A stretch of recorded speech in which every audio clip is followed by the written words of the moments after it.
falsifiable. The Goethean science is far more powerful because it's direct.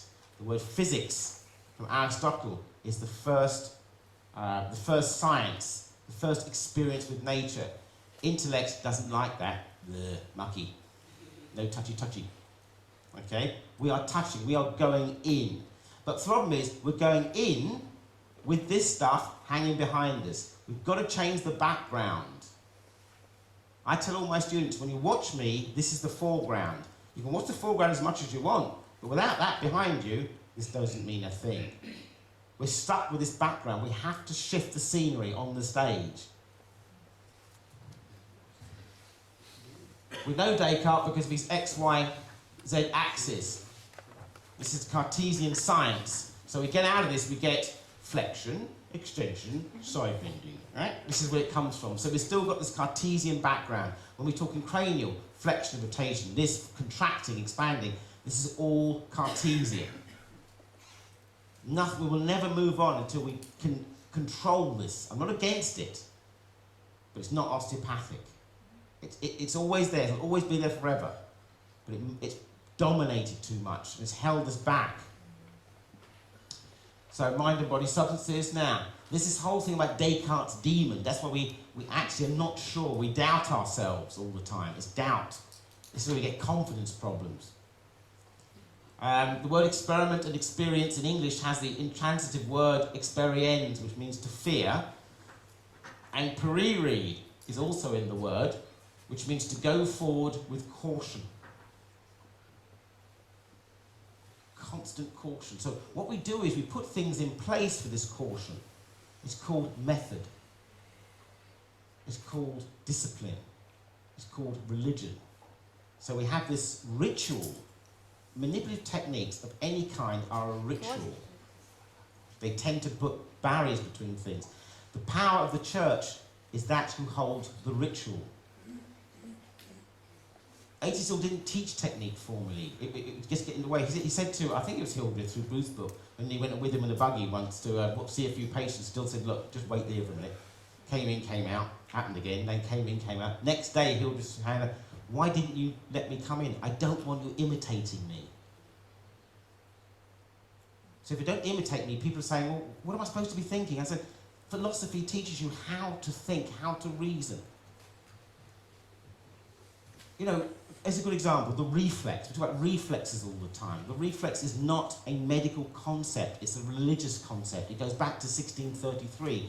It goes back to Descartes, the displacement of fibrils. This is why we always say, oh, pain is an illusion. Pain is not an illusion. Descartes made it an illusion because all sense experience is an illusion. But pain was a special one, because pain, God being amazing, will let you have that one, because he's benevolent. He'll let you have the pain thing. It's still a bit of an illusion. So benevolent God allows you to have pain, to react to pain. You can trust pain to a point. And we still do this today. We're in the 21st century. We're still stuck in the 17th century mentality, and we can't get out of it. Here's the original work of 1633. So all this research into science has got nothing to do with science. It's actually religious. No one's seen a beam of light like this. Anyone seen one of those anywhere? No. Henry Bortoff said to me, there's no such thing as light. There's only brightness. We're always in various degrees of brightness. Nothing fashions like this. Eyeballs, stuff doesn't go into eyeballs.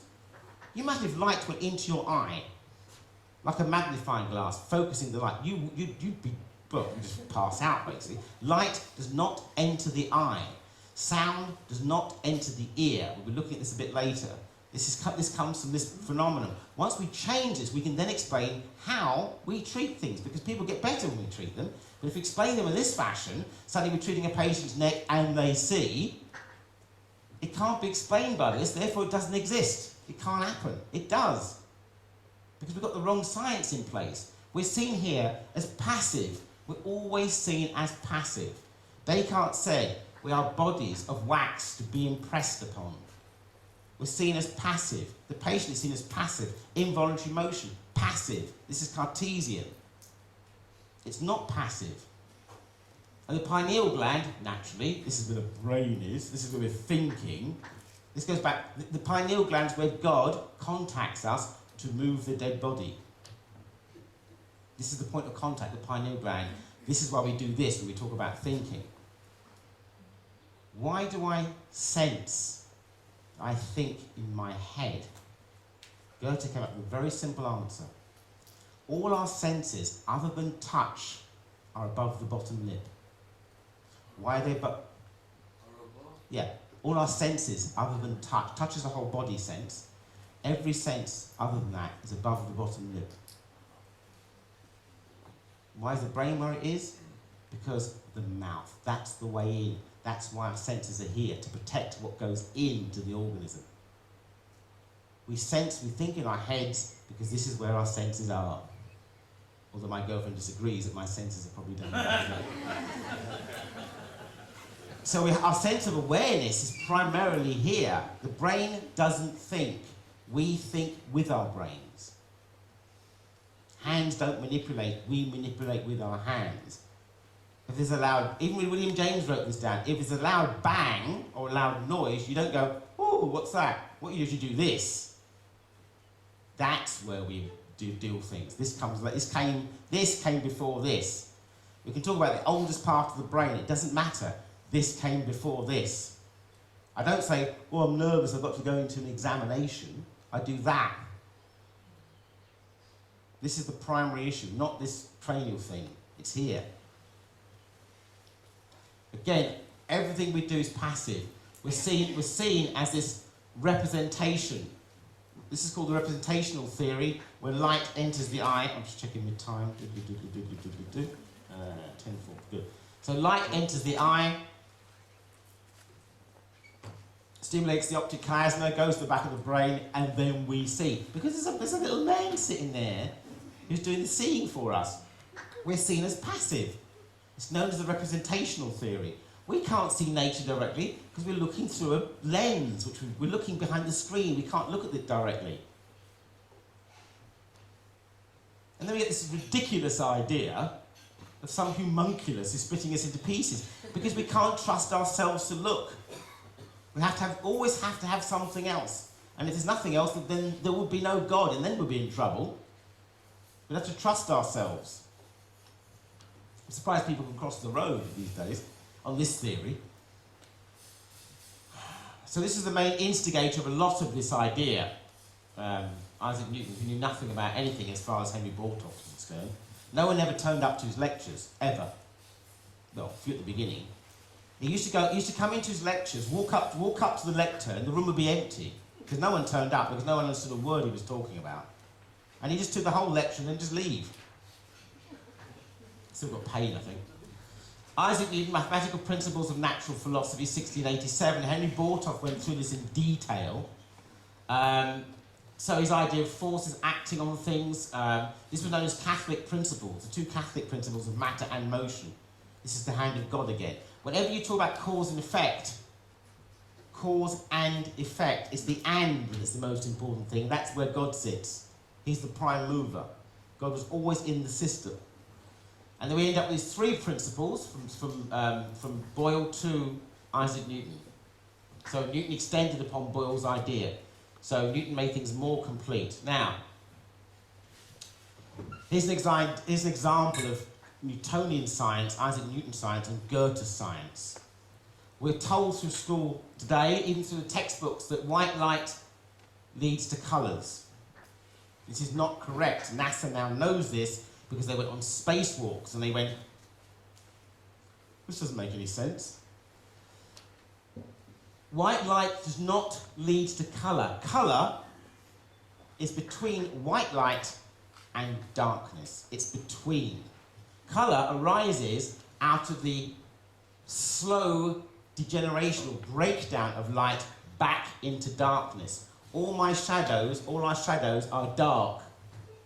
Because that darkness is space. We're in it. So, all colour arises through darkness. Without darkness, you cannot have colour. So, there are two kinds of rainbow. This is the most popular rainbow. When you look at a rainbow, the light is behind you The darkness is in front of you, the colour is in between the two. Goethean science involves a minimum of 3 things: the observer and 2 other phenomena. Always. Cartesian science only has the 2 phenomena because you don't exist. So you just like putting your eyes over your feet. You're like, right, so this is, according to Cartesian science, you have all gone. Well, that's what Descartes did. He sat in this room for 9 years, looking out the window, denying his senses any personal contact.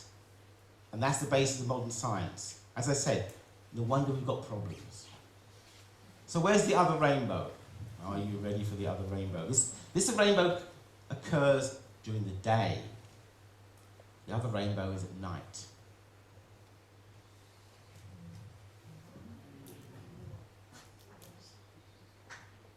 You'll be out going, so whenever you see a full moon with a slight cloud, you'll get a breakdown of white light back into darkness.